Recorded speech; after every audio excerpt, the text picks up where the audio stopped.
നമുക്ക് രേവതിയുടെ സച്ചിയുടെ വരാൻ പോകുന്ന ദിവസങ്ങളിലെ നല്ലൊരു കഥ കേട്ടാലോ? വീഡിയോ ഇഷ്ടപ്പെടുവാണെങ്കിൽ ഒന്ന് ഹൈപ്പ് ചെയ്യാൻ മറക്കരുതേ. ആദ്യമായി കാണുന്നവരാണെങ്കിൽ സബ്സ്ക്രൈബ് ചെയ്യാനും മറക്കരുത് കേട്ടോ. അങ്ങനെ നമ്മൾ കാണുന്ന ഒടുവില് സച്ചിയുടെ ഫ്രണ്ട് ദുബായിക്ക് പോവാണ്. അപ്പൊ അതിന്റെ പാർട്ടിയും കാര്യങ്ങളൊക്കെ ഉണ്ടായിരുന്നു. ആ സമയം സച്ചിക്ക് ഭയങ്കര പേടിയുണ്ട്.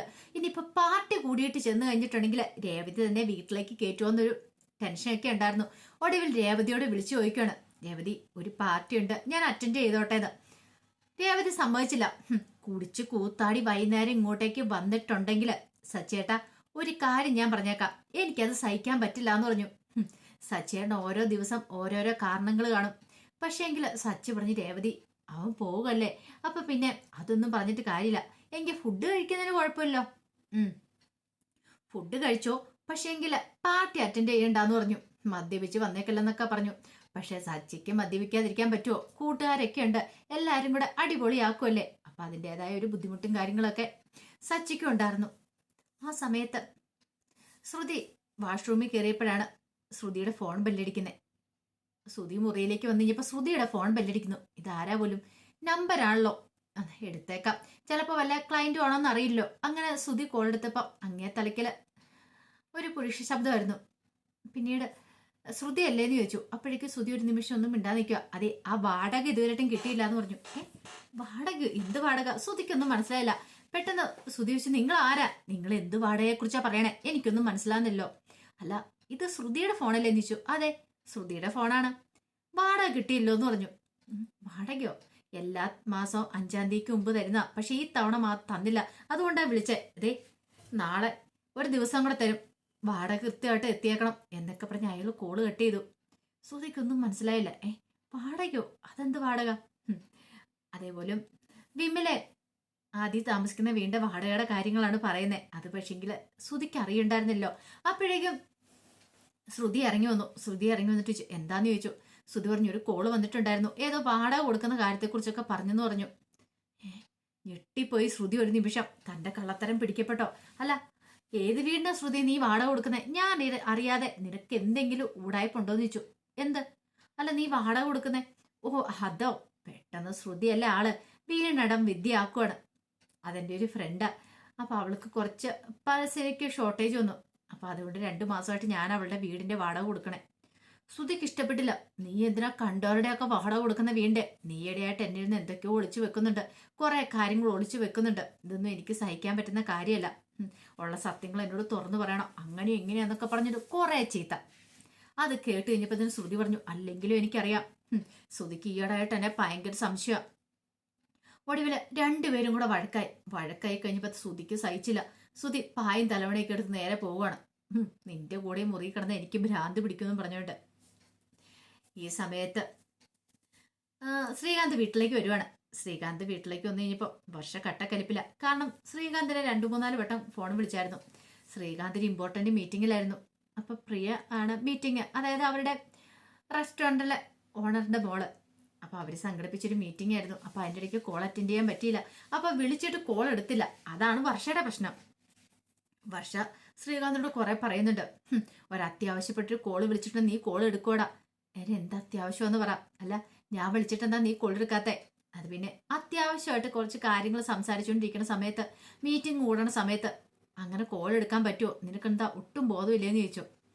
അല്ലേലും എനിക്കറിയാം നീ കോൾ എടുക്കില്ലെന്ന്. നിനക്ക് എന്നോട് ഇപ്പൊ താല്പര്യമില്ല. കല്യാണത്തിന് മുമ്പ് ഇങ്ങനെയൊന്നും ആയിരുന്നില്ല. നീ വിളിച്ചിട്ട് ഞാൻ കോൾ എടുത്തില്ലെങ്കിലാ നീ ടെൻഷനാന്നേ. ഇപ്പൊ നേരെ തിരിച്ചാ. എനിക്കറിയാടാ, ഇപ്പൊ നിനക്ക് എന്നെ ഇഷ്ടമില്ല എന്ന് വേണ്ട. അങ്ങനെ പറയുമ്പോഴത്തേനും ശ്രീകാന്തിന് ദേഷ്യം വന്നു. പണി കഴിഞ്ഞ് മടുത്ത് വീട്ടിലേക്ക് വരുന്ന നിന്നെപ്പോലെ ഞാൻ AC റൂമിനകത്തിരുന്നല്ല പണിയുന്നത്. കുക്കിംഗ് എന്ന് പറഞ്ഞാൽ അറിയാലോ, നല്ല ചൂടത്ത് നിന്നാ. ഷെഫ് എന്ന് പറഞ്ഞാൽ അതിന്റെ ബുദ്ധിമുട്ട് നിനക്കറിയാലോ. അങ്ങനെ ജോലി ചെയ്ത് വീട്ടിലേക്ക് ഒരു മനസമാധാനം ഇല്ലെന്ന് വെച്ചാൽ പിന്നെ എന്താ ചെയ്യുന്നേ? മുറിയിലിരുന്നാലല്ലേ നീ ഇങ്ങനെ പറയുള്ളൂന്നും പറഞ്ഞുകൊണ്ട് അവനും എന്ത് ചെയ്തു, നേരെ ടെറസിലേക്ക് കയറി പോവാണ്. ആ സമയം രേവതി സച്ചിക്ക് വേണ്ടി കാത്തിരിക്കുക. രാത്രിയെ കഴിഞ്ഞപ്പോഴത്തേനും സച്ചി വന്നു. സച്ചി 4 കാലല്ല വരുന്നേ. സച്ചി നല്ല ഫിറ്റായിരുന്നു. രേവതിക്ക് സഹിക്കാൻ പറ്റില്ല. രേവതി ചോദിച്ചു, സച്ചേണ്ണല്ലേ പറഞ്ഞ മദ്യപിക്കില്ലാന്നോ? പിന്നെ സച്ചേട്ടൻ മദ്യപിച്ചിട്ട് വന്നിരിക്കണോ? അപ്പൊ പറഞ്ഞ സച്ചേണ്ണ അനുസരിക്കാൻ ഭയങ്കര ബുദ്ധിമുട്ടല്ലേ എന്നൊക്കെ ചോദിച്ചു. അത് പിന്നെ രേവതി, എന്റെ ഫ്രണ്ട് പറഞ്ഞു കഴിഞ്ഞാൽ പിന്നെ എനിക്ക് അനുസരിക്കാതിരിക്കാൻ പറ്റില്ലോ. എന്ത് ചെയ്യാൻ പറ്റും? ഇതേ മിണ്ടി പോയേക്കരുത്. അപ്പം എന്നേക്കാളും വില ഫ്രണ്ടിനല്ലേ? അത് പിന്നെ അങ്ങനെ പറയാൻ പറ്റുമോ? അവൻ പോകുമല്ലേ, ഇനി എത്ര നാൾ കഴിഞ്ഞാൽ കാണുന്നേ. അപ്പോൾ ഒരു പാർട്ടി തരാമെന്ന് പറഞ്ഞപ്പോൾ പിന്നെ നമ്മളത് അറ്റൻഡ് ചെയ്യാതിരുന്ന പാർട്ടി മിണ്ടി പോയേക്കരുത്.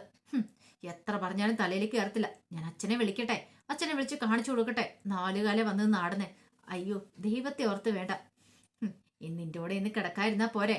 നല്ല സ്മെല്ലുണ്ടായിരുന്നു. രേവതിക്കാണ് ഛർദ്ദിക്കാൻ വന്നു.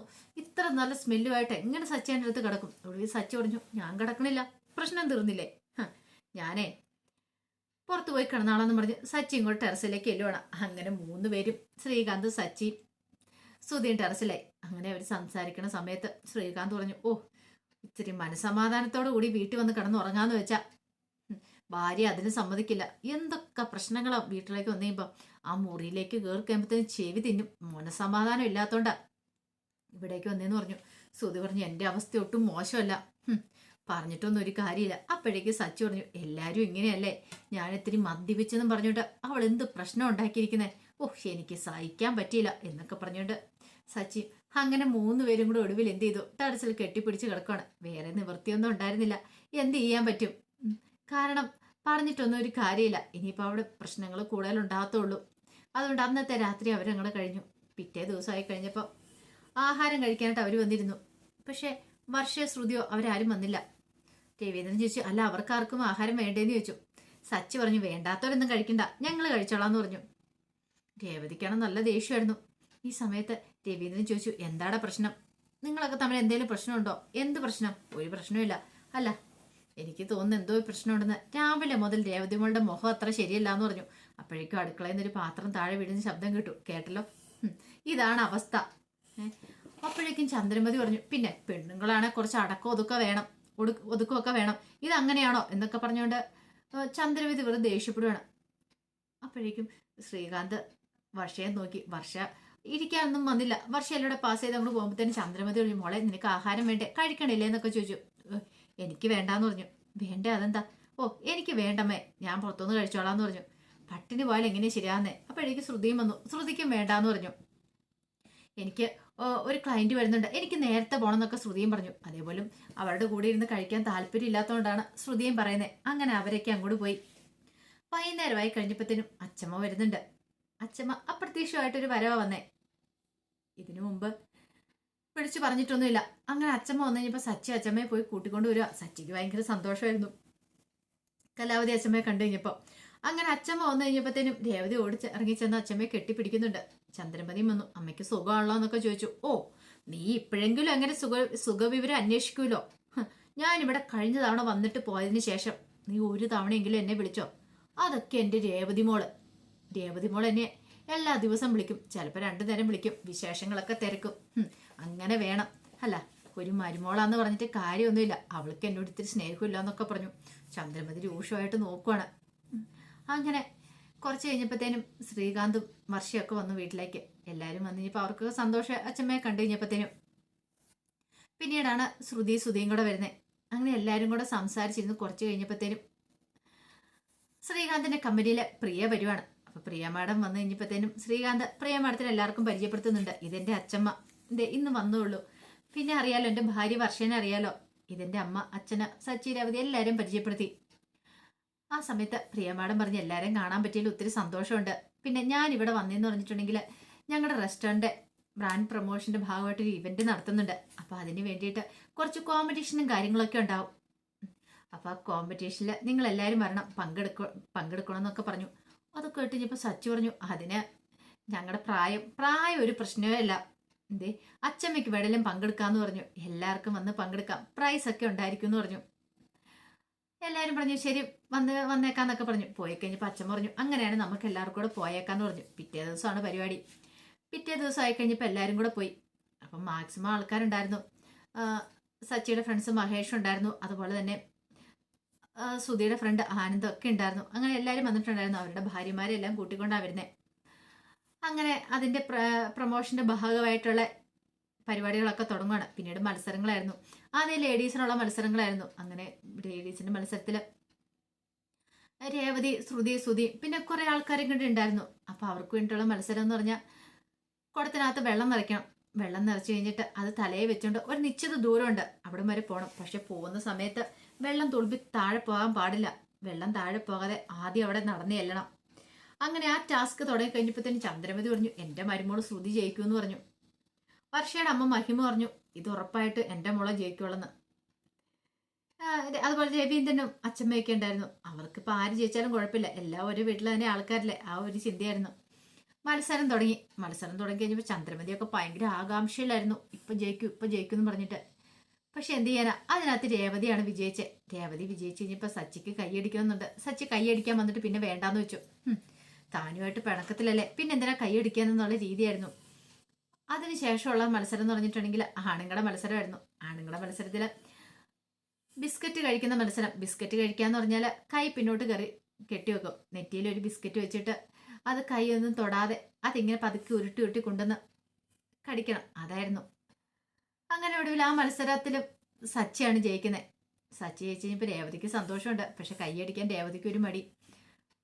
പിന്നീട് കപ്പിൾസ് ആയിട്ടുള്ള മത്സരമായിരുന്നു. അങ്ങനെ ആ കപ്പിൾസ് ആയിട്ടുള്ള മത്സരത്തിൽ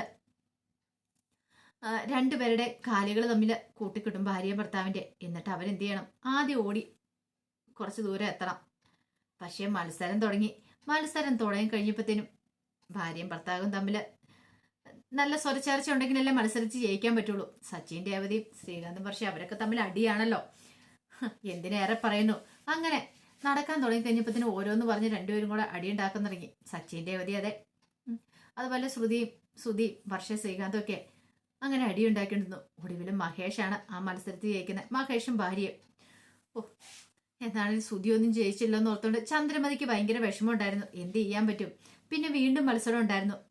ആ മത്സരത്തിൽ ഉറിയടി മത്സരമായിരുന്നു. ഉറിയടി എന്ന് പറഞ്ഞാൽ ഉറി കെട്ടി തൂക്കിയുള്ള അതല്ല, ഉറി അപ്പുറത്ത് കൊണ്ട് മാറ്റി വെച്ചിട്ടുണ്ട്. പക്ഷെ ഭാര്യ സിഗ്നൽ കൊടുക്കുന്ന അനുസരിച്ച് ഭർത്താവ് എന്ത് ചെയ്യണം, ഭർത്താവ് നടന്നു വരണം. ഭർത്താവ് നടന്നു വന്ന് ആ ഉറി അടിച്ചു പൊട്ടിക്കണം.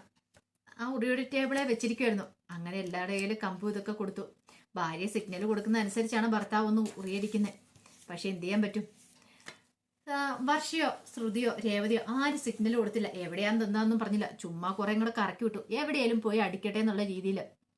കുറച്ച് കഴിഞ്ഞപ്പോൾ സച്ചി രേവതി വിളിച്ചു. എവിടെയാ സിഗ്നൽ തരാൻ പറഞ്ഞു. പക്ഷെ രേവതി പറഞ്ഞു സിഗ്നൽ തരുന്നുണ്ട്, നിങ്ങളുടെ കണ്ണ് കെട്ടി വിട്ടാലും നിങ്ങൾ ബാർ എവിടെയാന്ന് പോയി അന്വേഷിച്ച് കണ്ടുപിടിക്കുമല്ലോ, പോയി കണ്ടുപിടിക്കാൻ പറഞ്ഞു. അതുപോലെ തന്നെ വർഷ ശ്രീകാന്തിനോട് പറഞ്ഞു ഞാൻ ഫോൺ വിളിച്ചിട്ടുണ്ടെങ്കിൽ നിങ്ങൾക്ക് എടുക്കാൻ ബുദ്ധിമുട്ടല്ലേ, അപ്പം നിങ്ങൾ അങ്ങനെ ഇപ്പം പോയി അടിക്കണ്ടെന്ന് പറഞ്ഞു. അതുപോലെ തന്നെയായിരുന്നു ശ്രുതിയുടെയും കാര്യം. ശ്രുതിയോട് പറഞ്ഞു നിനക്കെന്നെ ഭയങ്കര സംശയമല്ലേ, നീ എന്താന്ന് വെച്ചാൽ പോയി ചെയ്യാൻ പറഞ്ഞു. എന്ത് ചെയ്യാൻ പറ്റും. ഒടുവില് അവർക്കൊന്നും ചെയ്യാൻ പറ്റിയില്ല, അവർക്ക് അടിക്കാൻ പറ്റിയില്ല. അതിന് ആനന്ദാണ് അതിനകത്ത് വിജയിക്കുന്നത്. അപ്പോഴേക്കും ചന്ദ്രമതിക്ക് ആകെപ്പാട് ടെൻഷനായി. കാരണം ഇതിനകത്തും ശ്രുതി വിജയിച്ചില്ല, മക്കളാരും വിജയിച്ചുമില്ല. എന്ത് ചെയ്യാൻ പറ്റും. ആകെപ്പാട് ടെൻഷനായി. ഒടുവിൽ അച്ചമ്മ രവീന്ദ്രനോട് പറഞ്ഞു എടാ രവീന്ദ്ര, ഇനിത്തെ മത്സരത്തിൽ ഉറപ്പായിട്ടും അവർ ജയിക്കുമെന്ന് പറഞ്ഞു. അതെങ്ങനെ അറിയാം, അതൊക്കെ ഉണ്ടെന്ന് പറഞ്ഞു. ഒടുവിൽ ലാസ്റ്റ് മത്സരമാണ്. അതിനകത്ത് ഭാര്യ ഭർത്താവ് എടുത്തുകൊണ്ട് നിൽക്കണം. പക്ഷെ എടുത്തുകൊണ്ട് നിൽക്കാന്ന് പറഞ്ഞാൽ ഒറ്റക്കാലം നിന്നിട്ട് വേണം ഭാര്യ എടുത്തുകൊണ്ട് നിൽക്കാനായിട്ട്. അപ്പോൾ കുറച്ച് സമയം കൊടുത്തിട്ടുണ്ട്. അത്ര സമയം എടുത്തുകൊണ്ട് നിൽക്കുവാണെങ്കിൽ അവർ വിൻ ചെയ്തു. അങ്ങനെയാണ് മത്സരം തുടങ്ങിയപ്പോൾ കട്ടക്കൽപ്പിലാണ് രേവതി വർഷയൊക്കെ. ഒടുവിൽ സച്ചി രേവതിയോട് പറഞ്ഞു കുറച്ച് വെയിറ്റ് കുറയ്ക്കണം. അപ്പോഴേക്കും രേവതി പറഞ്ഞു ഞാനെന്താ ഗുണ്ടുമണിയാണെന്ന് വെച്ചു. പിന്നെ അല്ലാതെ വല്ല ജിമ്മിലും പോയി വെയിറ്റ് കുറയ്ക്കാൻ നോക്ക്, എന്നെ കൊണ്ട് പറ്റുന്നില്ല, ഇങ്ങനെ ഒറ്റക്കാലം എടുത്തുകൊണ്ട് നിൽക്കാനെന്ന് പറഞ്ഞു.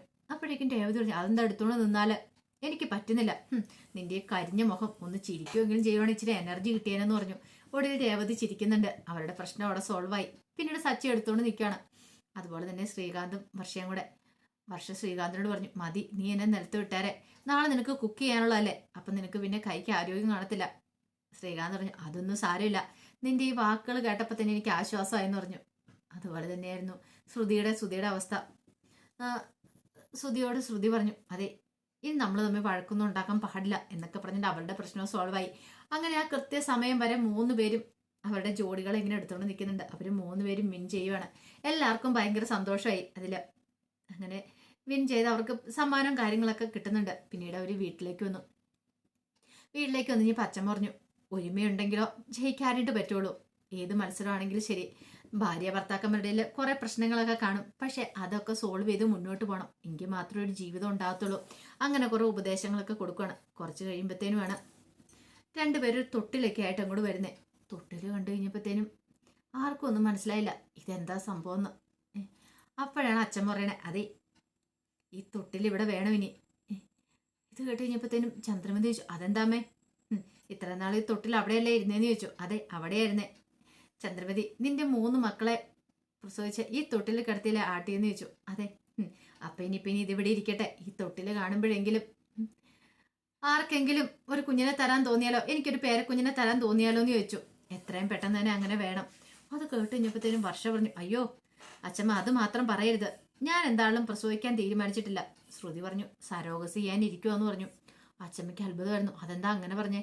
എനിക്ക് പേടി എൻ്റെ അച്ഛമ്മേ, വേദനയൊന്നും എനിക്ക് ചിന്തിക്കാൻ പോലും പറ്റില്ല എന്ന് പറഞ്ഞിട്ട് വർഷ അങ്ങോട്ട് പോയത്. വർഷ പോയി കഴിഞ്ഞപ്പോഴത്തേനും ചന്ദ്രമതി പറഞ്ഞു, എന്നാലും ഉണ്ടോ, ഇങ്ങനെയുണ്ടോ പെണ്ണുങ്ങള്? പ്രസവമൊക്കെ അത് ജീവിതത്തിലാണ് നടക്കുന്ന, ലോകത്ത് നടക്കുന്ന കാര്യങ്ങളാണ്. ചന്ദ്രമതി പറഞ്ഞു, പേടിയായിട്ടായിരിക്കും, അതൊക്കെ ശരിയായിക്കോളൂ എന്ന് പറഞ്ഞു. പിന്നീട് ശ്രുതിയോടും രേവതിയോടും ഒക്കെ പറഞ്ഞു, എത്രയും പെട്ടെന്ന് തന്നെ എനിക്കൊരു പേരക്കുഞ്ഞിനെ വേണം. അറിയാലോ, കല്യാണം കഴിഞ്ഞ് ഇത്ര നാളായി, ഇതുവരെയായിട്ട് നിങ്ങൾക്കൊരു വിശേഷം പോലും ഉണ്ടായിട്ടില്ലോ എന്നൊക്കെ പറഞ്ഞു. രേവതി സച്ചിനെ നോക്കി. സച്ചിയുടെ രേവതിയുടെ ആഗ്രഹമായിരുന്നു എത്രയും പെട്ടെന്ന് ഒരു കുഞ്ഞ് വേണം എന്നുള്ളത്. കുറെ നാളായില്ലേ കല്യാണം കഴിഞ്ഞിട്ട്, ഇതുവരെയായിട്ടും ഒരു വിശേഷം ഉണ്ടായിട്ടില്ലല്ലോ. പിന്നീട് രേവതി ഒരു മണ്ഡപം അലങ്കരിക്കാനായിട്ട് പോകുന്നുണ്ട്. അപ്പോൾ അതിനകത്ത് ഹേമ ഉണ്ടായിരുന്നു. കാരണം മണ്ഡപത്തിനുള്ളിൽ മൊത്തം ഹേമയുടെ ഡെക്കറേഷൻ ആയിരുന്നു. രേവതിക്ക് കിട്ടിയത് അവിടുത്തെ വരൻ സഞ്ചരിക്കേണ്ട കാറും പിന്നെ അങ്ങോട്ട് കയറി വരുമ്പോഴത്തെ വെൽക്കം ബോർഡും കാര്യങ്ങളൊക്കെ ആയിരുന്നു. അതൊക്കെ രേവതിക്ക് അലങ്കരിക്കാനായിട്ട് കിട്ടി. പക്ഷെ ഹേമ രേവതിക്കിട്ട് പണി കൊടുക്കാൻ നോക്കണം. കാറൊക്കെ നല്ല അടിപൊളിയായിട്ട് രേവതി അലങ്കരിച്ചു വെച്ച് കഴിഞ്ഞപ്പോഴത്തേനും 2 പേര് വന്നിട്ട്, ഇതാണോ, ഇങ്ങനെയാണോ കാറെങ്കിൽ അലങ്കരിക്കുന്നത്? ഇത് ആരാ അലങ്കരിച്ചിരിക്കുന്നത്? വരൻ്റെ കൂട്ടരാ ഞാൻ. ഇത്രയും വൃത്തികെട്ട അലങ്കാരമുള്ള കാറയിലൊന്നും എൻ്റെ ചക്കൻ കയറത്തില്ല എന്നൊക്കെ പറഞ്ഞ് പ്രശ്നം ഉണ്ടാക്കണം. അപ്പൊ രേവതിയുടെ കുറച്ച് കൂട്ടുകാർ ചേച്ചിമാരും കൂടിയിട്ടാണ് ഡെക്കറേറ്റ് ചെയ്യുന്നത്. പിന്നീട് ആ വെൽക്കം ബോർഡ് കണ്ടു വെച്ചു. ഇതെന്താ കാണിച്ചു വെച്ചിരിക്കുന്നത്? അയ്യേ, ഒരു വായിക്ക് കൊള്ളില്ലെന്നൊക്കെ പറഞ്ഞ് കളിയാക്കുവാണ്. പിന്നീട് അതൊക്കെ വലിച്ചു പൊളിച്ച് കളയുവാണ് ആ അലങ്കരിച്ചു വെച്ചിരിക്കുന്നത്. രേവതി തടസ്സം പിടിക്കാൻ ചെന്നെങ്കിലും അയാളതെല്ലാം വലിച്ചു പൊളിച്ച് കളഞ്ഞു. രേവതിക്ക് അങ്ങോട്ട് സങ്കടമായി. പിന്നീട് അയാൾ അകത്തേക്ക് അങ്ങോട്ട് കയറിപ്പോയി. ഹേമയോട് പറഞ്ഞു, ഇതേ മാഡം പറഞ്ഞ പോലെയെല്ലാം ഞാൻ ചെയ്തിട്ടുണ്ടെന്ന് പറഞ്ഞു. അങ്ങനെ വേണം. പക്ഷെ രേവതി പിന്മാറാൻ കൂട്ടാക്കില്ല. പെട്ടെന്ന് തന്നെ രേവതി തന്റെ ചേച്ചിമാരെ വിളിച്ച് വീണ്ടും അതങ്ങനെ ഡെക്കറേറ്റ് ചെയ്ത് വെച്ചു. കുറച്ച് കഴിഞ്ഞപ്പോഴത്തേനും അയാൾ വീണ്ടും വന്നിപ്പോ വീണ്ടും അത് ഡെക്കറേറ്റ് ചെയ്ത് വെച്ചിരിക്കുന്നു. അയാൾ വീണ്ടും പ്രശ്നം ഉണ്ടാക്കാൻ വന്നിപ്പോൾ രേവതിയും ചേച്ചിമാരും എന്ത് ചെയ്തു? കമ്പും തെടിയിട്ട് അവരെ നേരിടുകണം. ഓടിച്ചു. അഹന്മാർക്ക് അവസാനം ഓടേണ്ടി വന്നു. ഹേമ ഇതെല്ലാം കണ്ടപ്പോൾ ഞെട്ടിപ്പോയി. ഹേമ അവിടെ നിന്ന് മറിഞ്ഞു നോക്കുന്ന രേവതി കണ്ടായിരുന്നു. രേവതിക്ക് മനസ്സിലായത് ഹേമയുടെ ചിങ്കിടികളാണ്, അവരുടെ പരിപാടിയാണ്, തൻ്റെ പണി ഇല്ലാതാക്കാനുള്ള പരിപാടിയാന്ന്. രേവതി വിട്ടുകൊടുക്കുവോ? രേവതി ഭ്രാന്തി പിടിച്ച പോലെയായിപ്പോയി രേവതിക്ക്. കുറച്ച് കഴിഞ്ഞപ്പോഴത്തേനും കല്യാണം നടക്കുന്ന ആ വീട്ടിലാൾ ആ ചേട്ടൻ വന്നിട്ട് രേവതി പറഞ്ഞു, സൂപ്പറായിട്ടുണ്ട്, കാറ് ഡെക്കറേറ്റ് ചെയ്തു, പിന്നെ ഇത് വെൽക്കം ബോർഡ് ഡെക്കറേറ്റ് ചെയ്തൊക്കെ. അതിനുശേഷം കൂടെ ഉണ്ടായിരുന്ന ആളോട് പറഞ്ഞു, അതെ ഇവർ പറഞ്ഞേക്കാളും കൂടുതൽ 2000 രൂപ കൊടുത്തേക്ക് കേട്ടോ, എനിക്ക് ഇഷ്ടപ്പെട്ടെന്ന് പറഞ്ഞു. ഹേമ ഇത് കേൾക്കുന്നുണ്ടായിരുന്നു. പിന്നീട് അകത്തേക്ക് പുള്ളിക്കാരൻ കയറി ചെന്നു. മണ്ഡപമൊക്കെ ഡെക്കറേറ്റ് ചെയ്തെല്ലാം നോക്കണം. പുറത്തേക്ക് ഇറങ്ങി വന്നപ്പോഴത്തേക്കും ഹേമ ചോദിച്ചു, എങ്ങനെയുണ്ട് ഡെക്കറേറ്റ് ചെയ്തേക്കുന്ന മണ്ഡപമൊക്കെ? നിങ്ങൾക്ക് എല്ലാ തവണ ഒരേ ഡെക്കറേഷൻ മാത്രമല്ലേ ഉള്ളൂ, എൻഗേജ്മെന്റ് ഇതുപോലെ തന്നെയല്ലേ ഡെക്കറേറ്റ് ചെയ്തേ, നിങ്ങൾക്ക് ഇതൊന്ന് മാറ്റി പിടിച്ചുകൂടെന്ന് വെച്ചു. അല്ല ഇതല്ലേ നല്ലതോ? പിന്നെ നല്ലതോ? ആ രേവതി ഡെക്കറേറ്റ് ചെയ്തേക്കുന്നുണ്ടോ, അവർക്ക് മണ്ഡപം കൊടുത്താൽ മതിയായിരുന്നു. ശരി, കഷ്ടമായിപ്പോയി, സാരമില്ല, ഇനി അടുത്ത തവണ തൊട്ട് എന്തെങ്കിലും ഫംഗ്ഷൻ വരുവാണെങ്കിൽ അവർക്കോ കൊടുക്കത്തുള്ളൂ എന്ന് പറഞ്ഞു. അത് കേട്ടപ്പോൾ ഹേമ പറഞ്ഞു, സാറേ എനിക്കൊരു 2000 രൂപ കൂട്ടിയോ? നിങ്ങളുടെ 2000 രൂപ കട്ട് ചെയ്യാനായിട്ട് പോവാ. നിങ്ങൾ ഇതുപോലെയല്ലേ ഡെക്കറേറ്റ് ചെയ്ത് വെച്ചിരിക്കുന്നത്, എന്തിനു കൊള്ളാന്നൊക്കെ പറഞ്ഞു. ഹേമയ്ക്ക് അടി കിട്ടിയ പോലെ പോയി. അങ്ങനെ നാണം കെട്ട് ഹേമ അവിടെ നിന്ന് ഇറങ്ങി പോവാണ്. അപ്പോൾ അതിൻ്റെ വിശേഷങ്ങളൊക്കെയാണ് നമ്മൾ കാണാനായിട്ട് പോകുന്നത്. ആ വിശേഷങ്ങൾക്കായി നമുക്ക് എല്ലാവർക്കും കാത്തിരിക്കാം കേട്ടോ. ഒരിക്കൽ കൂടി എല്ലാവർക്കും ശുഭദിനം നേർന്നുകൊണ്ട് നിർത്തുന്നു.